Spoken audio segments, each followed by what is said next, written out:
Can't see Sean. Boom. Y'all gotta scoot over. Boom. Christine, y'all gotta scoot over. Can't see Sean. Oh, yeah. Just perfectly. We're live. Buddy. Oh, look at Buddy. It says, happy birthday. 7 years. Yes, I am 7 years sober today. I wonder if they can hear. Buddy, can you hear us? Can't see Sean. I forgot. We're not going to hear shit. They can hear us. I'll go adjust the camera. You don't worry about that. What's going on, folks? We're here at the Reciprocal Promotion. That's how we have all the rock stars here in the room. Let's start with the people that are hiding. Adam. What's up, Jess? What's up, baby? How you doing? I'm doing well. I'm super excited to Yes. be here. Maria says yes. All right. Yeah. Yes, thank you. And Sean, you're gonna have to put your face in front of the camera and say hello. Gotta come You out. just scoot over. Yes. Yeah, I can just go on over. Yeah, I can go too. There we go. Almost. Slide. Almost. Do it. Woo-hoo. Awesome. All right, I'm in. And then we got Miss Christine Fuentes. Good morning. And then we have Miss Cindy Becerra, repeat offender. And then, of course, Jen and me. Yes. That's it. Somehow I had to show up today.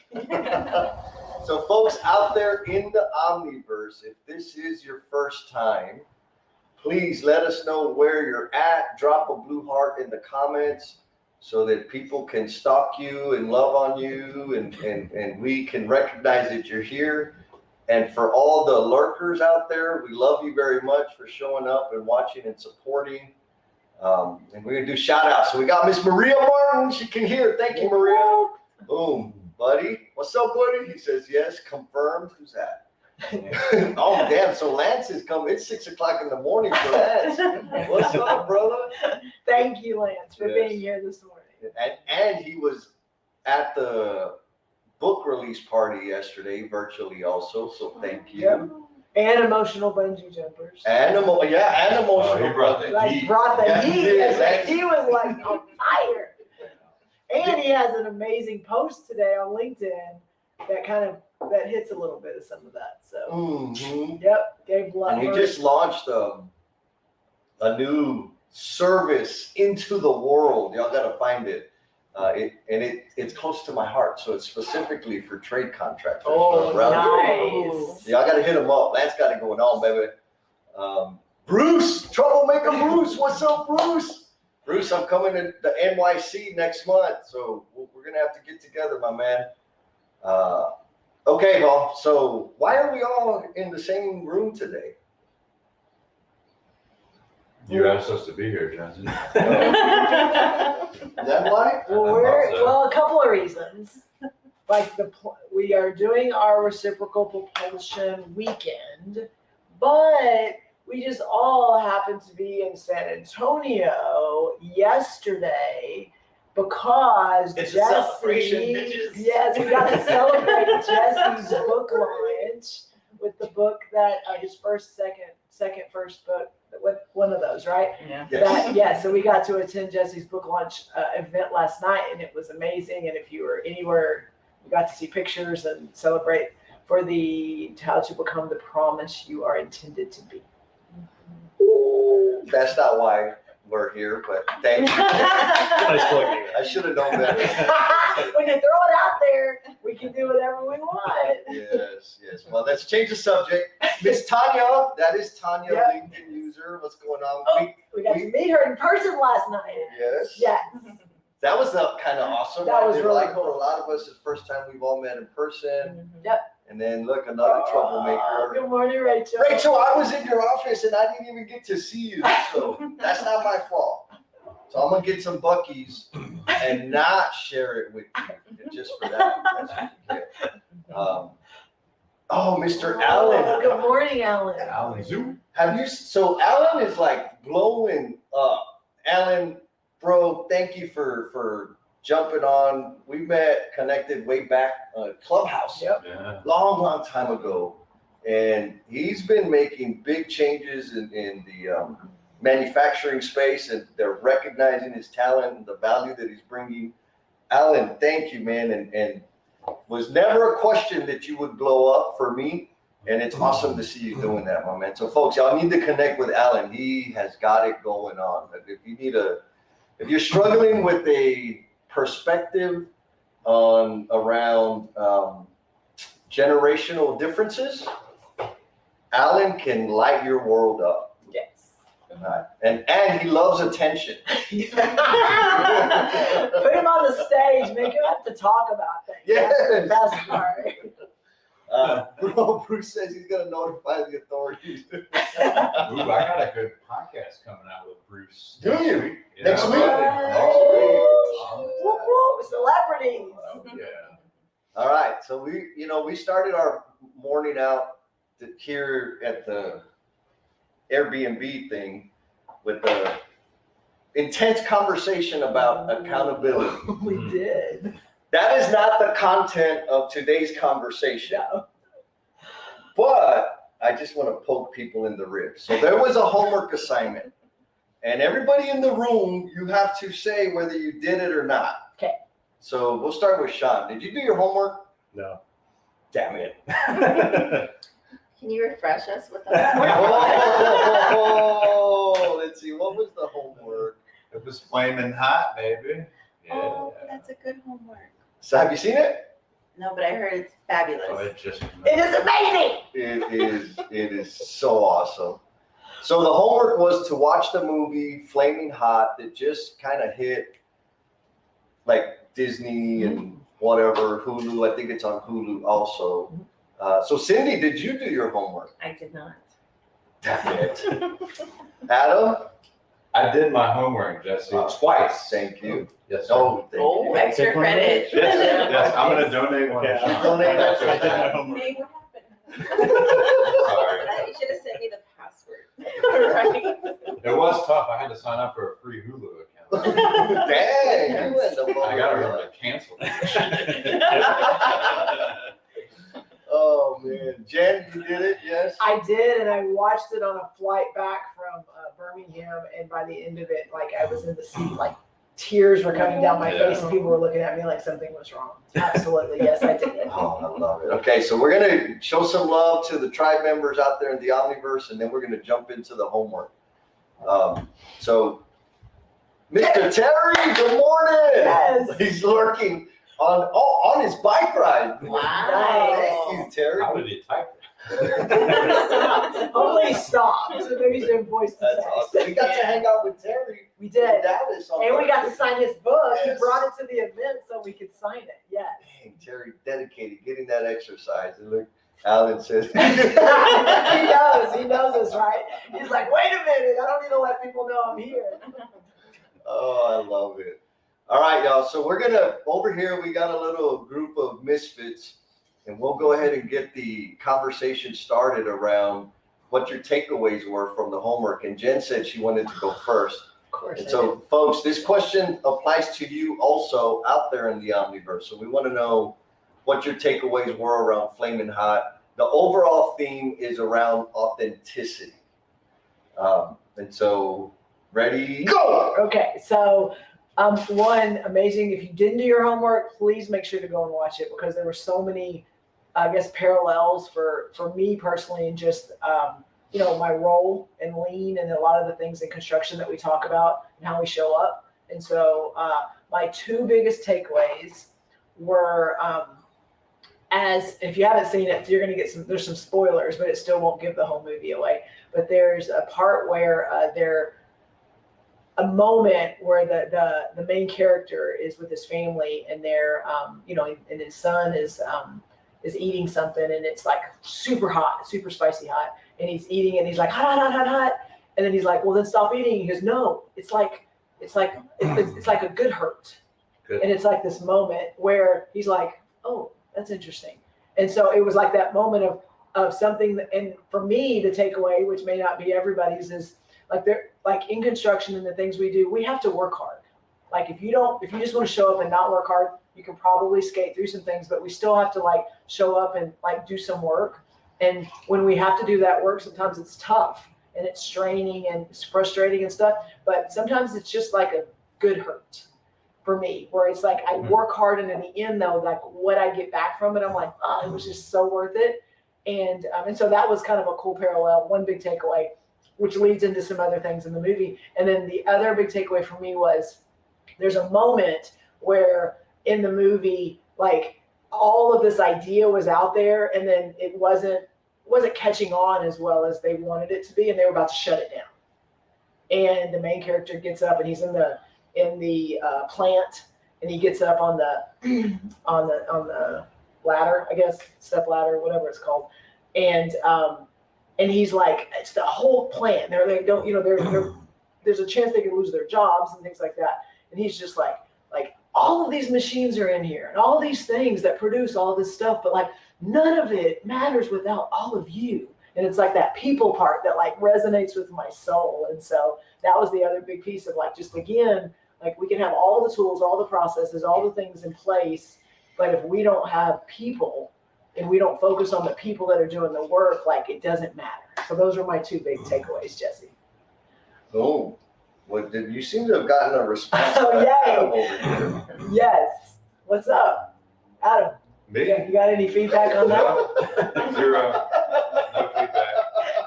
Thanks. Yeah. But I didn't get the same thing out of the what is it, the good hot. It hurts so that's good. an It hurt, interesting- yeah, that hurts so good. But I do find that feeling quite often though. Like when you go home and you're tired and you're sore, and it's like, man, I accomplished something today. Yeah. I think for me, the big takeaway for me was the action. What was the main character's name again? You don't remember? No idea. Yeah. So the main character, Chewie.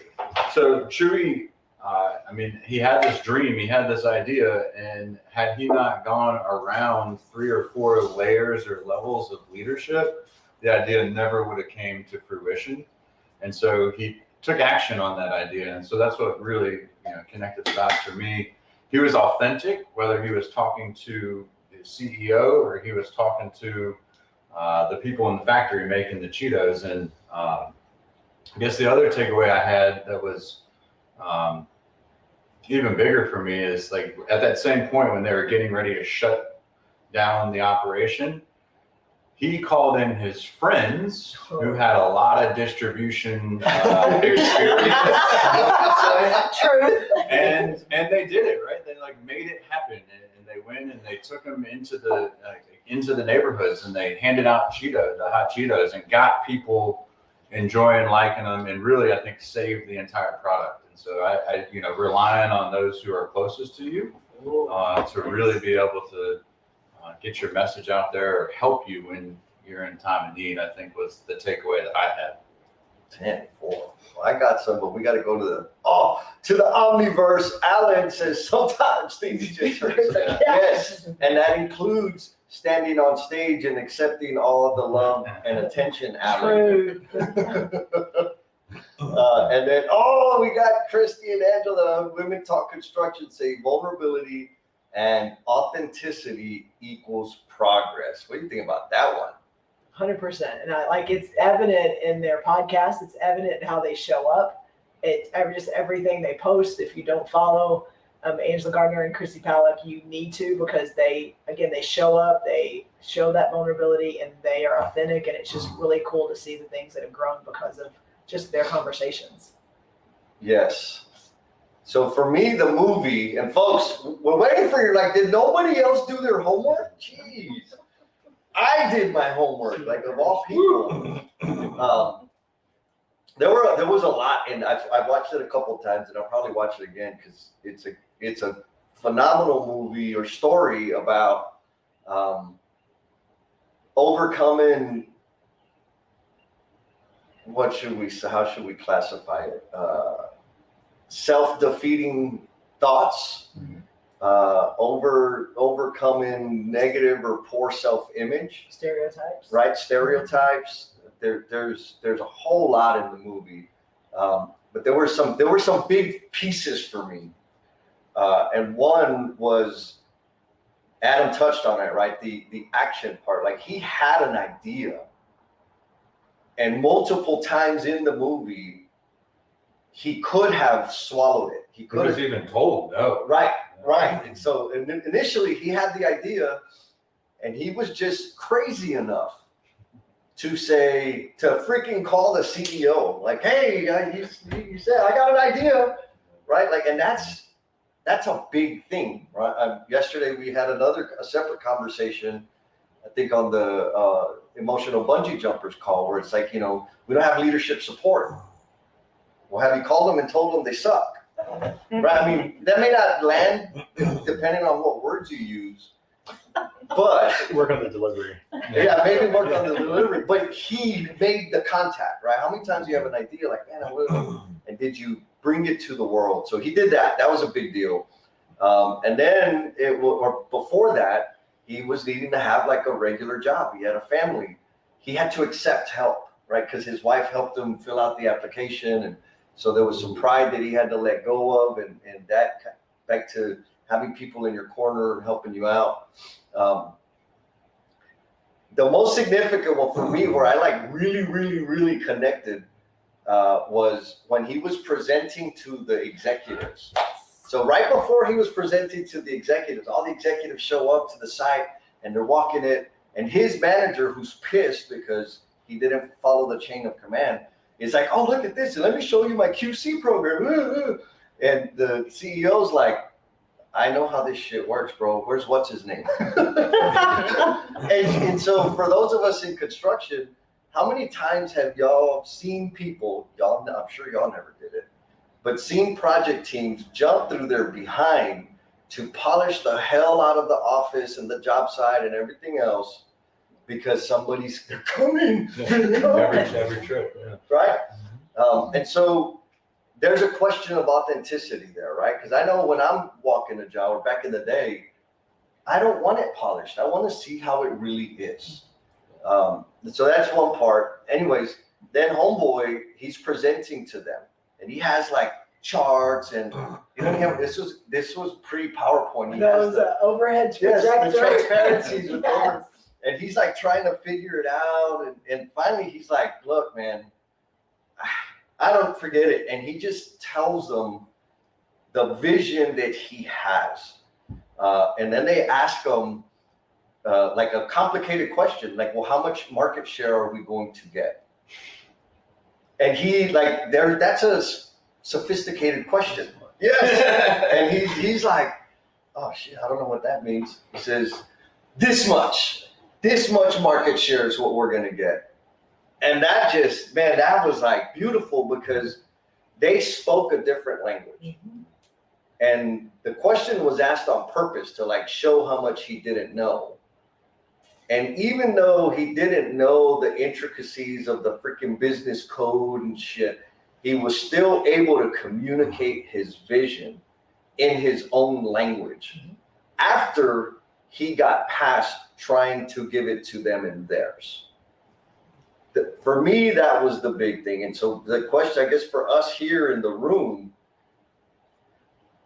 like, is there a time that you've gotten caught up in trying to present your idea, thought, work in a manner that you felt that they wanted versus that you were comfortable in delivering? Since Jen is laughing, I think she just wanted. What do you think, Christine? I think for me, and Jesse and I just recorded a podcast last week for CM Mentors, and this came up in just how we show up. And for me, the imposter syndrome, we kind of talked through a little bit about that. And so absolutely 100%. I work in construction. I don't have a construction degree.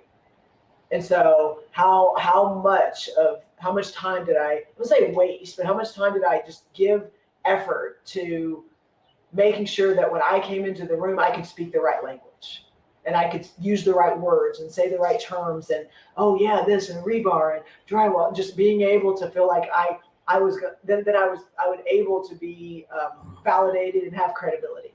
And I spent a lot of time, part of it was learning, but also part of it was I wanted to make sure I fit in. And it took almost understanding and being able to recognize the impact I could have and the value that I bring to realize I didn't need to try to speak that language.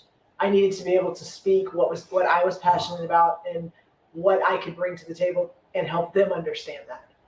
And like that was a huge shift for me just in my career. And so again, not trying to go, I got to fit into what words and what, that world, but how could I bring the value? And I want to address also, Jesse, what you said, the moment when he called the CEO. And that was such a significant part. But what you didn't say was he had to get through the gatekeeper first. Mm. And what he called, and the CEO didn't answer the phone, his assistant answers the phone. That's right. And she literally, he's on the phone, like pitching his idea to the person that would allow him to talk to the CEO.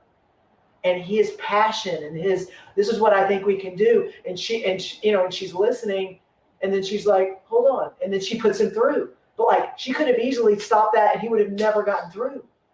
And I just thought that was awesome too, on just his passion, that he didn't just call and say, I have an idea. I'm sorry.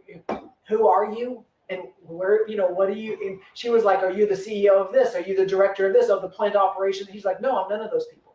No, I work in the plant. I work in this plant and I have an idea that's going to save the company. And then she was like, okay. And then he starts going into, I think this and I think this. And she was just like, okay, let me put you through. And then he got to talk. And I just thought that piece of it was important, because sometimes we dim our passions because we want to fit into this, we want to conform. And sometimes those passions will help us get to where we want to go. That's all. Well, so yes, he worked in the plant as the custodian. Yes. He was the custodian. Yes. But I think we left that out. It's an important point. So Christine, have you ever gotten caught up in polishing something and trying to say it in a different language than is what you're used to? Yes. How was it? It's scary to be there and getting asked questions so I guess your first time in a financial meeting, you're not used to, what's the ROI and E to R and are we making money? And I'm like, what? So then you go and you're like, acronyms, okay. So you figure it out, and eventually with more exposure, you get used to it, and then you become confident. But the first time it's scary to go into the room, and I don't know how to answer that. And this is the boss, and this is everyone reports to them. What do I do? What do I say? And then you don't want to look stupid, but you don't know what you don't know. And you don't know how to ask for what you don't know until you're exposed to it. So it's a fun, it takes experience to get experience moment. Ooh, yes. To look at you. Cindy, you're quiet. Yeah. Why are you quiet? Are you thinking about what you're going to talk about? Oh, yeah, a little bit. What about you? Do you have any experience in that? Yes, I'm on the side of being a little too passionate sometimes. Okay. And so I'm told that I need to be more tactful with my wording. So, like you said, it's not until you have that experience that you realize you need more experience. So it's learning to, in my case, it's learning to understand how to speak more corporate, which I never knew was a thing until I was exposed to it. So, yeah. It's been a process. A growing process. Mm-hmm. Sometimes painful. Sometimes, and it's definitely that gap that you have to learn how to fill, because it's you don't know what you don't know. You mentioned the acronyms. Sean, do you have any experience with acronyms? The past 4 years, I've had lots of experience with acronyms. Since I switched company to an acronym-based company, so much information that we must speak in acronyms. I went to, funny story, kind of unrelated, but I'm gonna throw it out there anyway. Right after I got hired on, Jesse and I went up to Omaha. Lots of fun stories there, hot pockets and whatnot. But anyway, I go to a meeting, and there's, I don't know, probably 20 people in the room, and the entire meeting was acronyms. Like, I'm not even joking. Like, it was 100% acronyms. I walked out going, I'm getting fired. Like, I I didn't know one acronym, right? It was all data center work. Everything's an acronym. The whole meeting was like a 45-minute meeting, an acronym. That was tough, right? But I think it plays back to the, speaking your language and being caught up with speaking someone else's language. That's one thing I have gotten from Jess and some other folks along the way, and that, the whole term, like, teach what you know. Like, if you're going to get up and present to folks on something, like, don't present on stuff you don't know, because they'll figure out like that. Same thing in these scenarios, right? Where you're in a room that maybe you're not normally in. Like, the folks you're getting to converse with and collaborate with are not your norm. Like, those aren't the people you hang out with all the time, right? One thing I definitely learned from Jesse along the way that reinforced this is just be you. Like, speak in your own language. Be in the room, be with those people, have the conversation we're having, but have it in your own voice. Like, I would say that shows your authenticity, that shows who you are, and that you're not ashamed of the position you're in and the knowledge you have and the way you speak about whatever subject it is they're talking about. Like, that's been big for me. It's okay to be me. And what I took from that, and again, my daddy taught me this a long time ago. If you always tell the truth, you don't have to remember what you say. Yeah, exactly. I mean, and that's growing. Like, and again, that doesn't mean you can't go in and relate it to something else. But like, when you go in and try to, oh yeah, I know about that, and I have some, and you start throwing these things out there just to fit in. At some point, you're going to get called on it, and then all of a sudden, there goes your credibility. When really you were just trying to do it to fit in, and it wasn't. It may not have been needed. Yep. And then now you've got to go back and do a whole lot more work to catch up and put yourself in the right place. Where if you just tell the truth, and sometimes it's not their language. Yeah. And sometimes it's your experiences that are maybe not okay. It's not exactly what they're talking about. But if you're authentic and you're real when you're talking about it, you don't got to go, oh, what did I tell him? And oh, was that, like, I live by that. That's similar to the advice that I got. Like, just call them all babe. Because then you won't get the You don't get the wrong name. Sorry, I cut you off, Sean. No, that's important, right? Like, doing it your way, right? And you may have little things that, like, help you out along the way, Don't call like that. Call them by the wrong names. But if you sit in those meetings, like, it's that first time fear, right? Like, after you've sat in that room with those people that maybe that's not your group, right? Mm-hmm. You hear, you see, you sit back and listen, and you're going, I don't know what they just said, right? Like, what is that acronym, right? And someone else in the room that's been in that space for a long time is like, hey, what was that? Like, I don't, would you please tell me what that is? But they're more comfortable, in what that is. Jesse's also apparently the IT guy. I am the IT guy. He's wearing multiple hats today. Yeah. So anyway, like, they don't know it all either. I guess is the point. Well, and a lot They're of just humans like everybody else. And in our space, you can tell me because that's what I experience is a lot of times when we come in the room, a lot of our knowledge and our experience, they don't have any experience with. Exactly. Yeah. And so they're used to being the smartest people in the room. They're used to being the one that have all the knowledge and the answers. And so they're already coming in, kind of having to, make sure that they prove that they're in the position they are for a reason. And so how do we come in with sometimes additional knowledge and additional experience that they have not had and not get into this back and forth? I know, I'm more important than you. Like, how do you come and connect and bridge that gap? To me, when you figure that out, that's magic. Yeah. Sure. All right. I have no idea what just happened. You see my roadie skills? I think that was your Grinch coming. Yeah, that's exactly what I thought. I was thinking the Grinch. He like tiptoed in there. Yeah, totally. All right, so we got some love coming in from the Omniverse, and I just posted a question for us to think on while I go out to the Omniverse. What is the most authentic question to ask? Ooh. We'll come back to that. Thomas LeMay, back to the shining up the project, right? He says he calls that Windexing the job.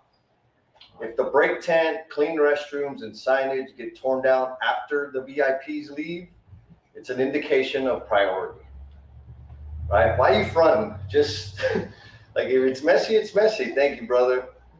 And we got Mr. Emerson. What's up, Yes. Emerson? Oh, Emerson. I hope you saw my shoes that I was wearing He last did. night. He gave him love. Okay. Yeah. He did. He says, Jennifer, I agree with the elevator pitch.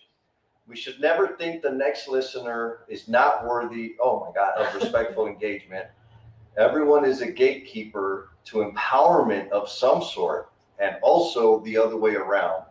Even though we're pitching a thought, we still have intention to empower others. Amen. Yeah, hell yeah. Golden. And then, but because this is Tanya, speaking of the person that answered the phone, sometimes, just sometimes, you also don't know the power you may have to change someone else's life. No matter the role you are in, super happy to hear she patched the call through. Oh man, I'm telling absolutely. you, that's huge. I'll triple down on that. Like, we all absolutely have the power to help and contribute to other people's growth. I mean, simply, a lot of y'all know, if you share an idea with me, I'm gonna bug your ass about it, only because I think it'll help. And there are people out there that know, like, don't tell Jesse shit because he ain't gonna leave you alone about it. But we have that power. We absolutely have the power. And so brings us back to the question: what is the most authentic question to ask? Who are you? That's a good one. I'm sexy. That's who I am. And you know it. And I know it, baby. Isn't there At a least song somebody like does. that? That's his jam. So think about the meeting, that WSV call that you were on, Sean, with all the WSV. acronym. You remember? That's it's the acronym. Yeah. What would have been a very revealing, uncomfortable, and authentic question to ask in that situation, or say? Okay.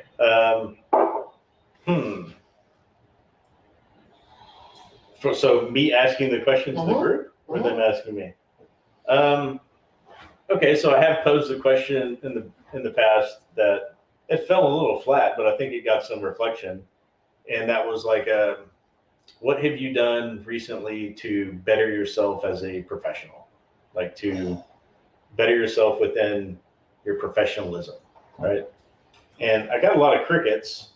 But I think there was a lot of thought going on. There was some folks just kind of coming back with like how they're great. Like, this is how I'm great, right? It's like, no, I'm not talking about like the good things or good practices you do. Like, what have you done lately to make yourself better professionally? You know? And it was just kind of like, I got some cricket. There was a couple of people in the room that I know do stuff, right? So I knew it wasn't like a zero across the board. But they just, I don't know, it didn't really, I didn't get a lot of feedback in the moment. Got a little bit later, you know, but that one kind of struck home and I think got some reflection. How about, what does that mean? What does what mean? Yeah, like if I'm in a meeting that I'm getting bombarded with acronyms. That's where I was thinking, like, hey, I'm the newest person here and I don't understand XYZ and the ABCs of these acronyms going on. Yeah, basically just admitting that you don't know what's going on. Have you done that? Not usually. No. I've not just like asked. I have heard people ask and it makes you feel more comfortable about maybe asking. But I seem to do like a pretty good job at listening, and I can log stuff that I don't know and figure out if it's relevant if I like need to know. Context clues. But is this maybe because you're new and you don't want to expose this vulnerable side that you don't know? There's two parts of that, right? So part of it is like I don't necessarily, I hate to say this, but I may not necessarily care what they're talking about. Right. True. And the other side is the vulnerability part. It's a two side, right? So maybe one, me acting like I don't care about it in my head. Maybe some things I don't care about, and other things I'm like, oh, I wish I knew what that was. Yeah, but I don't care, right? Maybe that's like a coping mechanism to not be vulnerable. Yeah. You know, like that's very possible. I haven't thought of it that way, but I can see that happening with me in particular because I kind of live my own little world. I do my thing. I don't necessarily have to know all these other things that are going on. I'm not necessarily relevant in all spaces that I hear about. So If I don't know the acronym, I don't need to know it. yeah, Mentality. like, or if they wanted me to know, maybe they speak in real English. Same. You know, I don't know. And when it exposes a gap, well, then, you know, then I guess I'll find out what that means. You know, but as of right now, I've gone, you know, I'm 47, gone 47 years without knowing what that is. I'm probably okay. I don't know. And then there's other parts of me that want to know. Like, depends on the subject. You know, but I do think I use that pillow of I don't care to not be vulnerable sometimes. I'll definitely give you that. Yeah, so how often do you have that question of what does that mean? What did he say? Where is she headed? And you don't ask the question. Oh, like more times than not. Like I'd say regularly. Regularly. Yeah, I mean at least once, twice a month. Like easy. And it Probably more. Like What I can, stops you from asking that question? goes back to some things I don't care about. Some things I don't. Maybe I don't feel comfortable in that space. Like I have this crazy superpower of listening, so I kind of default to that a lot and soaking in, like asking about stuff. Like, am I going to take up people's time in a meeting to figure out something that isn't relevant to me, that maybe is relevant to the rest of the group? You know, but the not knowing, you know, you don't know what it is. Maybe it is relevant to what you're doing and you don't know. So maybe there's a missed opportunity, but the not asking is definitely a vulnerability issue. Yes. You know, not speaking, because you hear other people speak up. Like I was saying a second ago, like other people that are in that room that have those conversations, like that's their jam, like that's their world. I still hear them go, what is that? Like when they don't know something, they ask, you know? And I can default back to, well, that's their world. Like they need to know, you know? Like I'm here looking for gaps and looking to help. You know, you can see if there's something that needs help. You know, I don't necessarily make decisions on the things they're talking about per se. I get to help them if there's like some sort of dissatisfaction or something going wrong, right? Yes. So we got some comments coming in. Emerson says, I did this just yesterday. I openly said, I do not know what that is. What is that? Turned out it was a fancy word for a lift. And then Bruce comes in and says, for me, the best way to find out what is at the heart of the authenticity of an individual is how important is manifesting and understanding meaningfulness in your life and how do you execute that? Oh my God. So, Adam, I think Bruce just asked you a question. I don't read Bruce. I don't know. It needs a clarifying. Yeah, can you tell me the Question. country of origin for that question? If you hear Adam say that, that is a couple of things. One, it gives him some time to process, and two, he's so trying to get out of it. You would never do that, Jennifer. 100%. I've experienced it. Yeah. No, that is an intense question. We're definitely going to chew on that one. And Emerson's just bringing it, right? He says, I agree. The most authentic one is sometimes the most vulnerable one, right? And I love that because he nailed it, right? Tying authenticity, for me to be as authentic as I am, requires vulnerability, right? Or elicits vulnerability because I will be judged. Right, like y'all saw me yesterday in my fly ass shoes and my nice shirt. Like that is for me a connection to my culture and the generations before me. For some people, it's loud and flashy and flamboyant or low class, right? Like it elicits these different points of view, but I wanted to show up as me. And so that was authentic. The vulnerability was people were going to give me some shit. and I got a lot of love for how I was dressed yesterday. That was awesome. But I also got some of those remarks. Like, you still wear that shit? Like, yeah, bro, of course I do. So anyways, it's the connection between vulnerability and authenticity is I think critical, because I think there's a way to portray authenticity that is not vulnerable. We'll talk about that here in a second. So Emerson says, how well are we explaining or speaking with our audience in mind? Not to overtalk the audience or condescend. And so how, I guess folks here in the room, how many times have you spoken with people and you just got the feeling that they were speaking in this code to make sure you felt left out? Yes. Yeah. And no, so I was thinking through this question as we were talking. So I have two questions that I ask that help, and it's for two different scenarios. It's if I'm in a room facilitating and I'm getting no response, whether it's a meeting or whatever it is, I'm getting no feedback from the audience. So there's that. So then it's like, okay, and I'm there as a facilitator. The other is I'm in the room and I'm either not getting pulled in or I'm not getting acknowledged.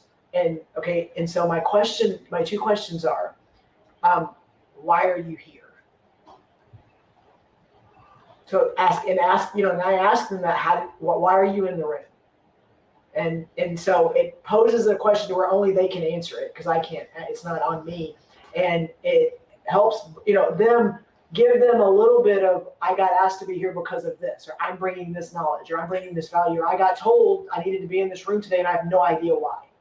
So then it opens the conversation more, but it helps people, if they're in a room because they're here to learn, then it also helps them have a little bit of, I'm not going to know all this knowledge. I'm not going to be able to speak all this language, but I got told I need to be here because it's going to help me grow in my career and things like that. When I ask that to the room, it almost allows for some of that space for people to be able to not have all the answers and not know and feel more comfortable. The other is if I'm in a room and I'm just sitting there and not getting engaged in the conversation, my question is, why am I here? And when I ask that to a room, it's, oh, Jennifer, you're here because of this.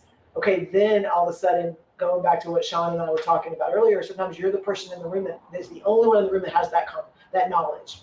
Or you're the only one in the room that can speak to that, but you're not getting pulled in, or you're not getting engaged, or they're not recognizing you.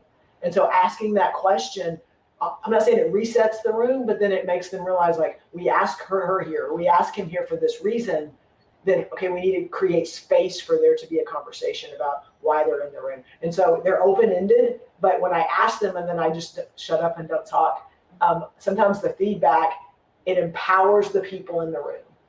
It empowers them to go, I'm here because of this. Okay, great. So then we need to make sure you're talking about that. Or I'm here because of this. Okay, then you need to ask questions, because if you're here to learn and you're here to, to help you become this, you're not going to do that if you're not talking. And so for me, the authenticity piece for both sides, for me and then also for the people in the room, how can I empower them more? So for you as a presenter, maybe you're creating a safe space. Yes. So people actually ask the questions like Emerson Yes. did. But they know you're going to rescue them, right? Like, you're not going to leave anybody out there hanging or feeling like they're looking stupid in front of everybody. Yes. You're going to say, yes, like you just did for me. Thank you, Jen. So as the presenter, how often are you hiding behind your questions and just letting everybody else be authentic and vulnerable? I will say I do that when, let me think. I hide behind questions when I may not feel as comfortable because of the topic of conversation. And so to not have to do that or put myself in a spot, I usually get to drive what the content's going to be. And it makes it super easy, because then I don't have to have cards or have a PowerPoint or the things that I'm speaking to. And that is a learned behavior based on lots of reps of being able to talk about things, that are, coming from my soul. It's funny, Jesse and I, this past week, did a presentation for the third time. So topic was the same, content was the same. It was the third time we talked about it with 3 different groups of people. And this time we kind of, after the second time, we're like, it's a little clunky. Let's reorganize it. Let's change it. And the first 2 times it was like, here's my points, here's my cards, here's my things I want to do. And this time we're like, we're just going to change the way we talk about it. We're going to make it more fluid. It's going to be you and I, no cards, no anything. And I felt like this one was the best one out of all of them because I wasn't hiding behind. I got to make sure I hit my points. I got to make sure I connect with the audience and let them know I know my content versus just talking about all the things that I'm already passionate about. And I know that they are the way I show up, and it changed the way that I presented, and it changed the way that I connected with the audience because I was not trying to do it for them. I was talking about something that I knew was going to be valuable for them. And I was pissed because you violated the script that I put so much time and energy into. The half a page script. Yeah. The script was it took me a little more time than the editing of your old dog. Yep. So here's a question for the Omniverse and the group. What is your struggle with authenticity? Maria Martin, you started a fire, Jen. I know, I always do. So Maria says, I make a big effort to let others know questions are friends, including letting them know things I just learned or how I struggled before, remember, or may still struggle. And so I think, thank you, Maria, that's actually a really great point. Like, how often do you share the things that contributed to learning and having a command of the content that you're delivering? So what I mean by that, Wesley Baker, my mentor, I got to talk to him yesterday before the party. We were talking about the book, and he's like, oh man, I bet there's a lot. I was like, yeah, it's a 6-volume series because it's based on all the mistakes and failures I've had. So this is just the first one. And then Rod Johansson was a mentor of mine, I think mentor of Wes's. And Rod would always say, because he was smart, like that dude, business-wise, like awesome dude. And he would always tell you, I wish I knew this because I was smart. I know these things because I shit the bed over and over and over and over again. And at least for me in my life and the things that I do, it's not because I'm smart. It's because I did a lot of dumb stuff. I made a lot of mistakes. I asked a lot of questions. I failed to ask questions because I was ashamed of being perceived in some kind of way. And so it looks like when you meet somebody, you're meeting them with the accumulation of all their wisdom and knowledge to date. And it's easy to forget that they weren't born that way. And so how authentic is it to say, hey, look, let's go over this thing, but let me let you know, this is how I did it yesterday. This is how I learned it. This is how I fell upon that. Like, do y'all share those types of lessons with people when you're interacting and teaching and facilitating and leading? Or is it just get done? Here's the schedule, milestone day, PPC. I try to share as many like relevant, mishaps on my part with folks whenever I'm facilitating something. And I find I feel the need to do that more now that I've been a lean manager for like a good while. When I was a superintendent and doing the lean thing, I didn't have to prove anything to anybody. I didn't have to, I don't know, try to relate to the groups I was talking to.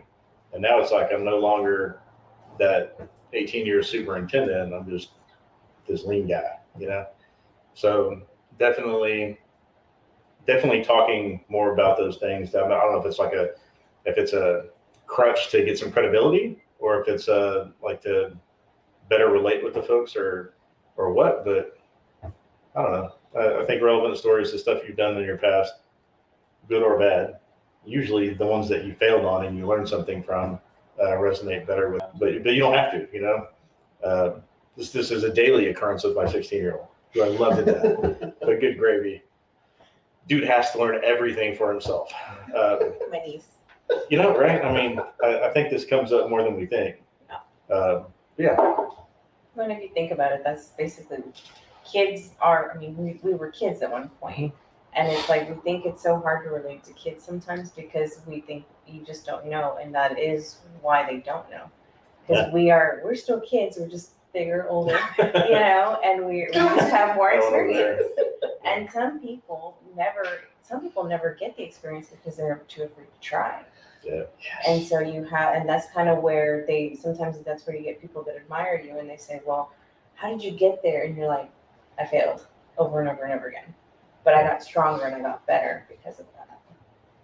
Word. So, and that's one of the things that whenever I'm facilitating or training or anything that I do with people, I do like to share like how I got to where I am, not necessarily in like full detail, but like depending on what it is that I'm helping somebody with. So if it's like technology, like I explain to them how I learned something because they see the things I know how to do and they're like, oh, you're just so good at it. And I'm like, no, like this was years in the making or trial and error or just curiosity that I decided to keep poking at to see what would happen. And then that's how I got to know how to do this the way I do now.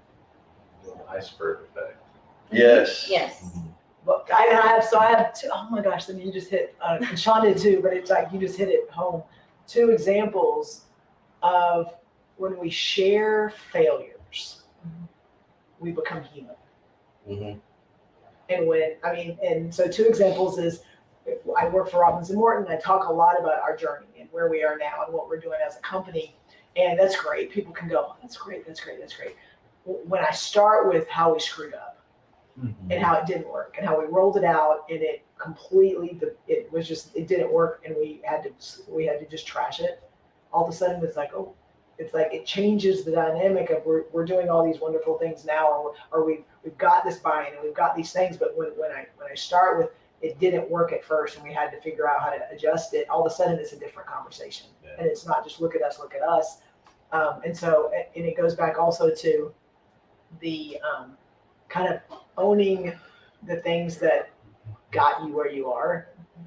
Because I remember on one of our emotional bungee jumpers conversations, I had a struggle or something, and afterwards someone that was on the call called me and said, like, today was amazing. Like I realized like you everything's not perfect for you. And I was like, crap, like is that how I show up every day? But like and I don't try to because I try to show up to be me, but it's like that moment of like, oh well, there were a lot of things that led to the person you are right now. And we all know that. And I don't try to make it not look like that, but owning the failures or owning my struggles, and that's what we talk about a lot is our problems or our struggles that we're dealing with, even though we have this persona outside of sometimes the groups or the communities we're in. It's like, crap. And then I'm like, well, am I not showing up right? And I'm like, no, I'm showing up as me now, but who I am now is not who I was 3 or 4 years ago or who I was, 5 or 6 years ago. And so do we talk about those things that got us to where we are? And I don't think we do enough of that. Statement.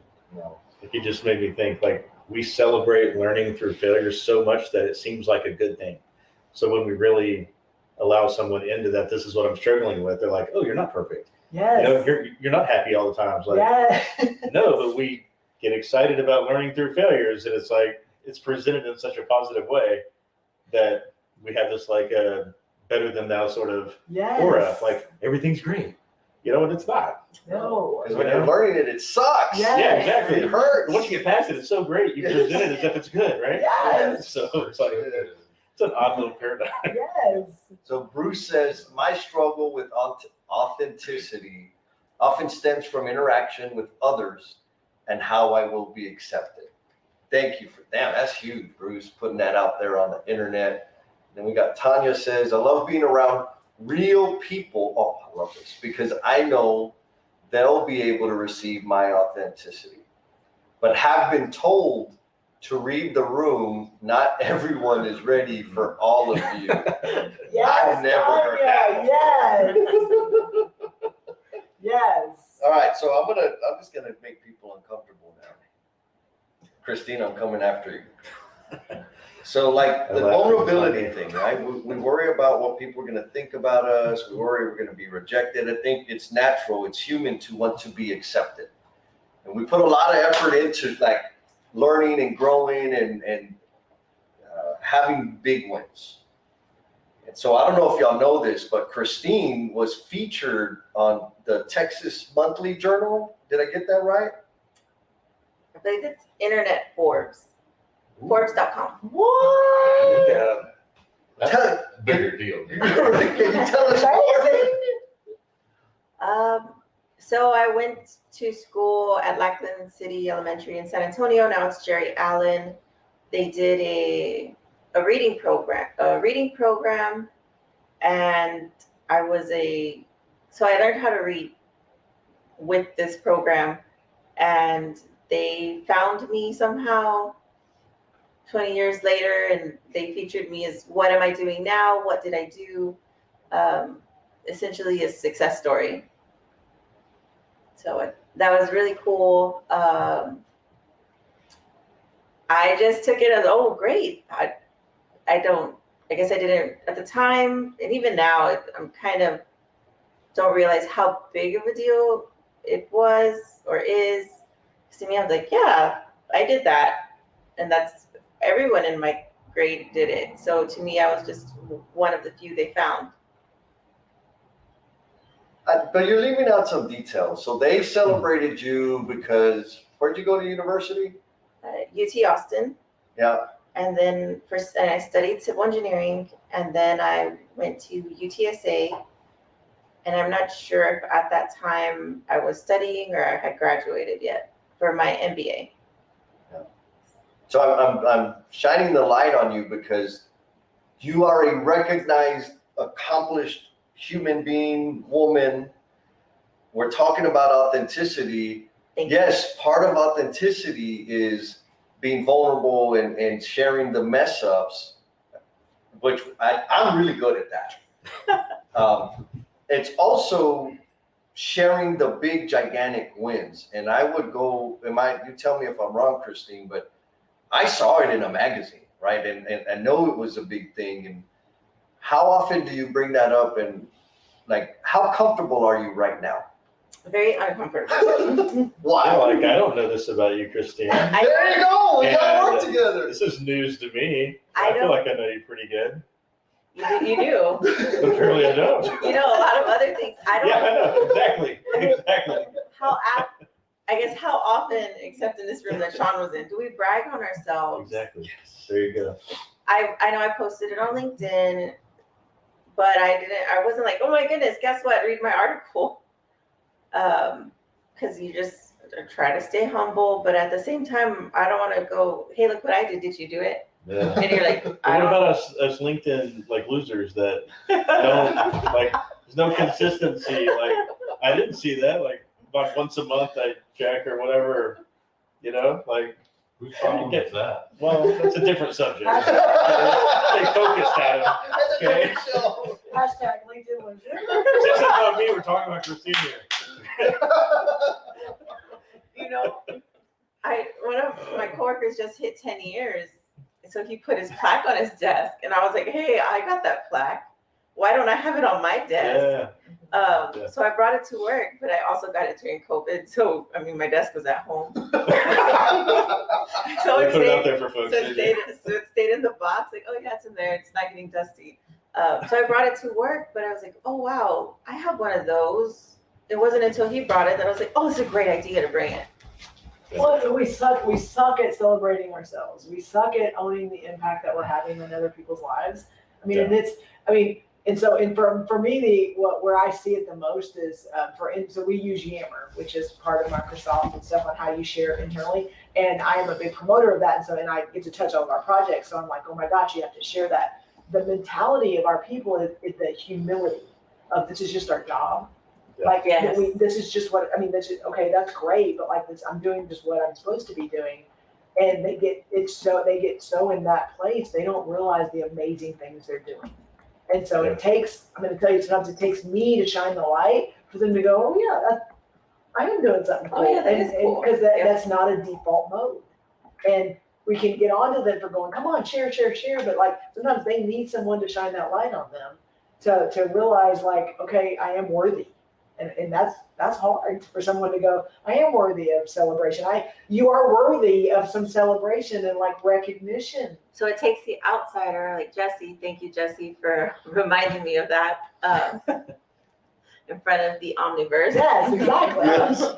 But those kind of things could inspire someone else. Like you don't even know. Ripples in the back. You don't even- Yes. Ripples. You don't even know. Yeah, and Jennifer, speaking of ripples, you need to share everybody in here is going to do this, Okay. and in the Omniverse, Okay. a big win or a brag. It doesn't matter time frame, like whenever, that you have kept to yourself or very few people know about. Whoa. Look at him. I'm done. Yeah. Thank No, you. that was the last one. This is the.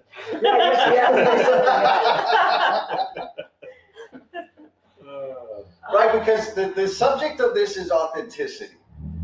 And we can't expect people to talk about it without us demonstrating it. So, Jen, please be authentic and stop hiding your shit.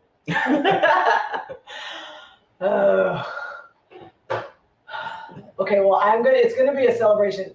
Some people will know about it just because other people have celebrated it, but I haven't celebrated it. How about that? And so, Adam and Buddy wrote a book, and it's the Old Dog Thesaurus, and it has gotten a lot of love, and I've supported it, celebrated Adam, celebrated Buddy, but haven't really just owned that, myself and Alex, my daughter, like contributed to the illustrations in the book and Hugely. and helped. Sometimes visual is needed for some of the things in our industry, and so did all the illustrations in the book, and so I am, I contributed, and that book is mine also, and so that I haven't really said that out loud. No, that's awesome. That's cool. Yeah. Jen. Who's next? Pick 'em, Jen. Who's next? Cindy. Mhm. What if I don't have any? Oh no. Brag about. Oh no. You do. I do. You don't have to brag. It just be something you haven't shared. Something you haven't shared that we can celebrate with you. I don't know, because I feel like everything's unaccomplished or Okay. like unfinished. What have you started that you were really excited about starting? Basically just getting more of an opportunity to manage things in my company or in my position. I know what. Here's one. So, aren't you traveling a little bit more? Yes, and that's tied into that. What are you doing when you're traveling? I'm getting to meet more leadership in our regions and meet more people in our company since I work remotely. So a lot of the times I don't get to see people in person. But basically getting to expand on different programs and projects that we have within our learning and development program for the company. So yeah, it's just scary. Yeah. It's scary to say it out loud. Does that count? Yes, I guess, but it's just unfinished. That's what I'm saying. Like, I've started the process, but for me, it's hard for me to celebrate the win because I'm like, it's not completed yet. Like, I don't have the KPIs and the results to say that it's successful. It's just kind of trying to own that part of it started, Yeah, we have to wait trying to the end to celebrate, though. I know, but I'm not used to that. I'm used to like, it needs to be checked off for it to be a win. You So, started it. Yeah. Well, but I also want to shine a light because I think when we met last at our last reciprocal propulsion weekend, like you were like, you know what? I take on a lot of other people's issues and Oh, problems, and yeah, so that's what is something that you've done? And I think it's a huge celebration. Yeah. Of what is something when you left that weekend, you went back and you said, I'm going to do this because it will help me. And then how did that help you? Well, from that weekend, it gave me the clarity to be able to put down other people's problems and then figure out what do I want to do to make me happy. So that's where I was able to move in the direction of what do I enjoy doing, because I get around a lot of people sometimes that are like more focused on the grind versus like doing something you enjoy. So there are people that are like, work harder, work more, your measure is based on how much you work versus like try and actually enjoy what you do, and it feels like you can play and work at the same time. So once I was able to just say, you know what, that's just your perspective, your opinion, I get to pick my own. And then that's when I moved into that direction, and that's how things have developed. And it's So- like I think you even said very intentionally, I've got to be able to say, that's not my problem. Yes, and so people still come to me a lot with their problems because they know I'm a good listener and I'm very empathetic and I give good perspectives. So, and before I used to attach myself to the problem so much to where I would try to fix it and solutionize. And now I'm like, oh, that's too bad. I'm so sorry.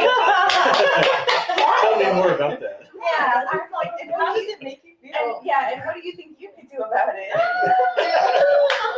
So, yes. I think that's a Huge brag too. celebration. Huge. Yeah, big So time. who's that? Who are you passing the ball to, Cindy? Oh, somebody hiding back there Whoop, whoop. under his cat. Oops. This is you, baby. Oh, me? No. Oh, you're on. Looking right at you, Adam. So, man, that's an uncomfortable feeling. I will say, so I got two for you. Okay. And this is one of the reasons I love Jen and Jess, because I can actually pick up the phone call and call them and celebrate a win with them, and they celebrate with me and don't take the light away. I think that's like so That's big. important. But so two, one, I'm sitting here in San Antonio right now. I think we all know I have some pretty large health issues that could have very much kept me at home. However, I decided that I was going to make the trip to celebrate you for one, Jesse, but also for this weekend. And I coordinated the ability to get my health taken care of here in San Antonio while I'm here. And so I very much could have said, forget it. I'm not going to focus on me. I'm just going to, muscle through, or I'm not even going to go. I'm just going to stay at home.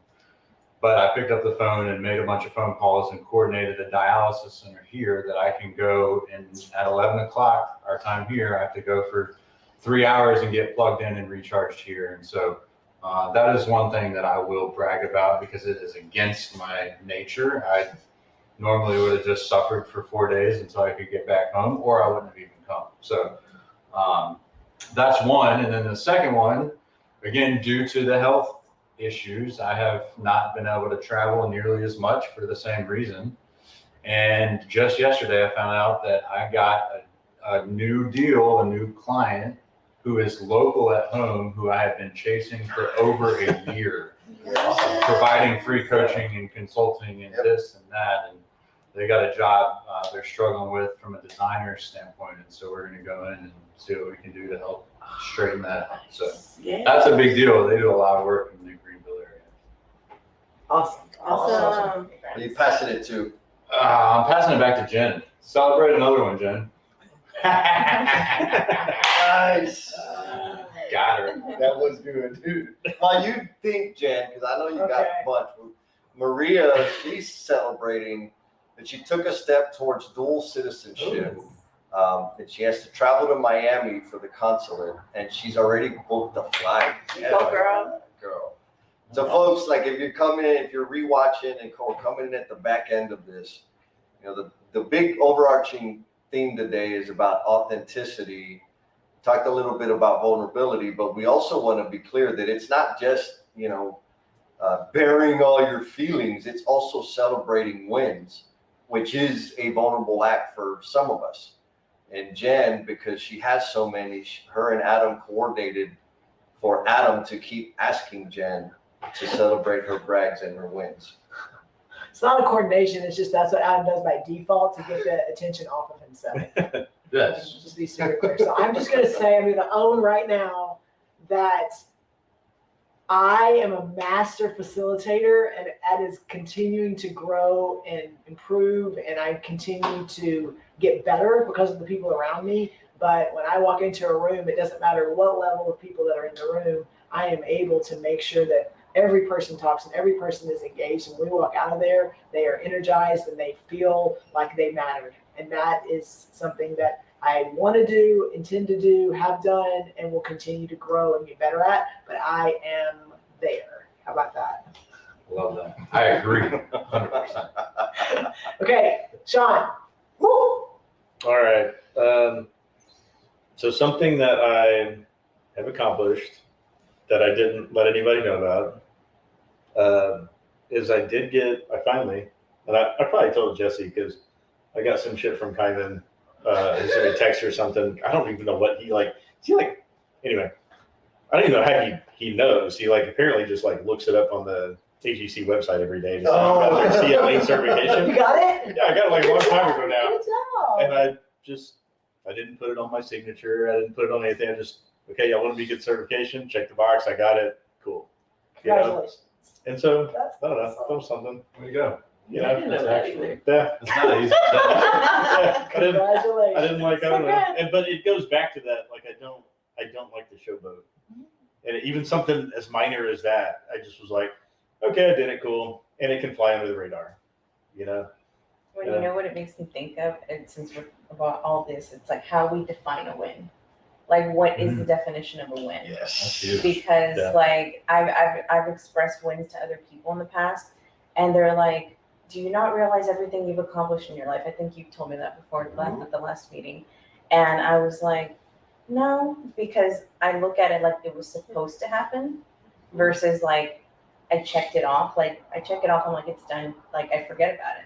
But it's how we define the win and how much of it we actually celebrate or how we celebrate it. Because even when I get certifications, things like that, I'm like, I just put it on LinkedIn and I just forget about it. It's just done. Yeah. But we don't think about everything we did and to get there. Yeah. Yes. Well, here's a way to define if you're sharing things that you should be sharing or that maybe you're flying under the radar. If you are in that comfort place and you feel, I'm good, I feel safe, then you are flying under the radar and not sharing them. If you are putting something out there where you are in that discomfort, kind of like, oh, this is not fun, then you know what? You're probably doing something bigger and better than you have ever done before, but push yourself into that zone. How does that relate to authenticity in the comfort zone? Like how you show up. Well, I hear you're talking about celebrating wins as being uncomfortable, but when you're authentic, are you uncomfortable? Or are you? You can still, I think you can be go ahead, you answer. It depends on the expectation of the room. Go back and look at your company policy, right? Company policies have all these expectations of who they what you're supposed to look like, how you're supposed to act, and all this stuff. And it's like, is that everybody out there? Because I know that I don't fit the mold on all the points, right? Yeah. And so we show up to work with this expectation of not being ourselves totally. I'm not saying all those rules are bad or whatever, That's but the be professional thing. yeah. And what if that's not me? Yeah. You know? So I think we kind of some environments we just walk into and there's this expectation before we get there to not be authentic at a certain level. And so it's tough. Okay, Sean, you have to pick somebody. We got 2 minutes. The only one left Oh, is Jesse. So I'm gonna go to the comments here. Exactly. That's what happened. So there's 2 I want to bring, I'll answer it. So Lance says, celebrate the process. I'm going to come back to that. Buddy, oh, damn it. Did it die? No, not yet, but it's dying. Buddy says, it's not completely a brag if it's the truth, right? Emerson says, quiet competency and humble shares of accomplishments should be a comfort zone, right? And that touches, Which it is not right now. which it is not. And so celebrate the process. So most of the stuff I do is pretty visible. We'll just say that. I'm pretty loud about whatever I'm doing. But that doesn't mean that I've celebrated it, right? It is visible. Very little of what I do is hidden. And so 2 things that I think that I'm extremely proud of. And every time we have the experience, it's just like, oh my God, I need more of this. So one is emotional bungee jumpers. That was a crazy idea that I had, a year and a half, 2 years ago. And so Sean, Adam, Jen, me, we were the original Gangsters. the original Look at it. victims. And to see it growing into what it is, and the impact and the thinking and the relationships and all of that is like, oh, I started this shit, right? And I don't say that.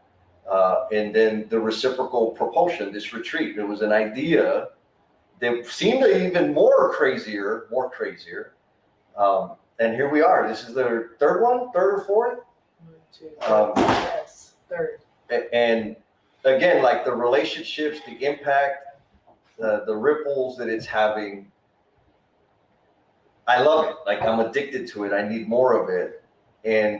But the important piece is like Lance's point, is celebrate the process. And to your point earlier, Cindy, my nature is to, I had an idea, I did it, it's done, of course, big deal, move on, next. But the thing that I celebrate most and that I really focus my energy on is going from 0 to 1. Moving from idea to action is a tremendous leap for anybody. And so maybe that's a takeaway for folks in the Omniverse. If you struggle celebrating because you haven't crossed the finish line, or it wasn't as spectacular as you wanted it to be, or it's still a work in progress, you're missing it, man. Celebrate the process. And if you can't celebrate the damn process, celebrate going 0 to 1, because that is the hardest thing out there. And I go 0 to 1 a lot.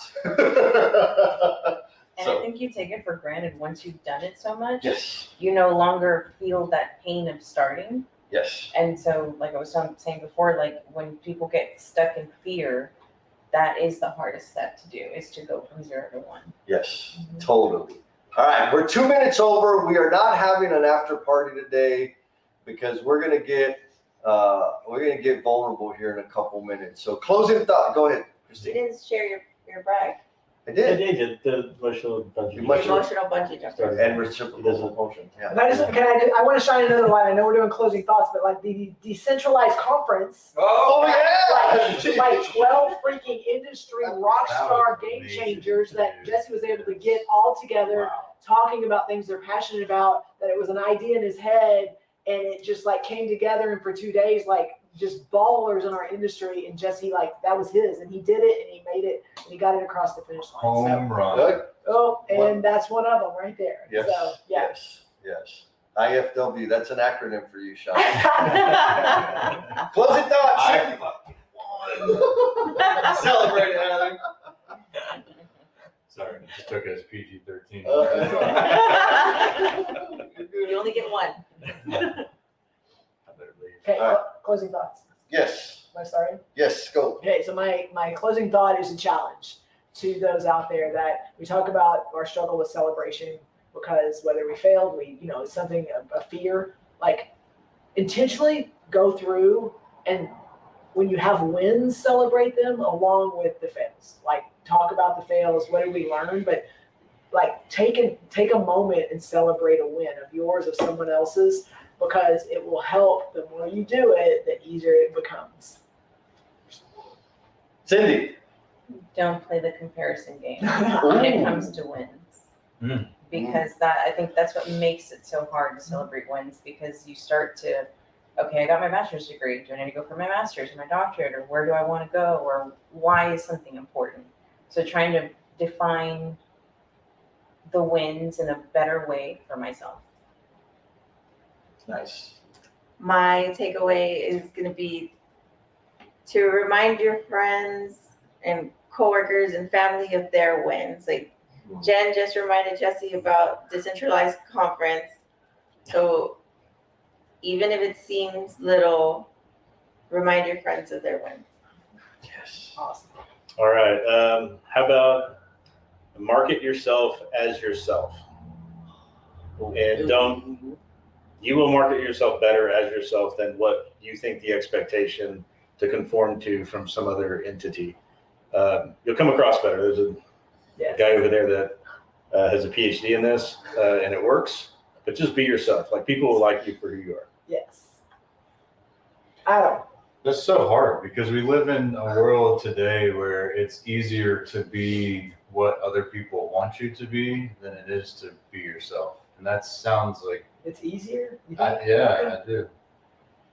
Or I think maybe it's not easier, maybe it's the expectation. Okay. Maybe it's with like the social media world, and you start looking at that and the filters and the like this. It just like living a life to please other people is not a life worth living.